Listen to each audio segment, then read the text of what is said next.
Hello students, DSA question. The question is given as determine the value of following prefix and postfix expression where this arrow sign represents exponentiation, okay, and this prefix expression has been given, okay, fine. So it's prefix only, so it's no postfix is present, okay, and the question is plus minus this part, okay, then 3 comma 2.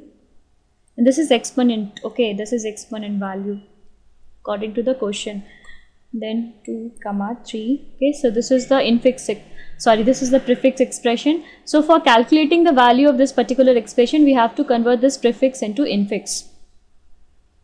This expression should be converted into infix. So when we are converting into infix, based on the precedence, first exponent will come, right? So this will be like this. Similarly, this will be like this, okay. So remaining part will remain as it is, okay. So now again change this.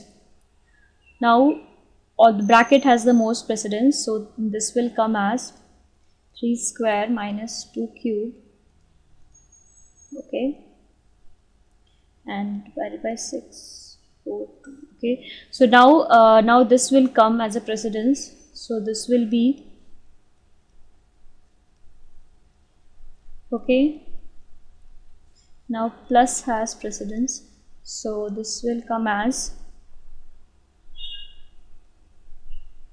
plus 6 minus 4 and 2, okay. So now the final result will be, okay, so this will be the final infix expression we have, okay. Now calculate the value. This is 9 minus 8, right, plus 6 divided by 2, so this is 1 plus 3, so this is 4, so the answer is 4. So the value of this following this particular prefix expression is 4. The answer is C. Okay, thank you.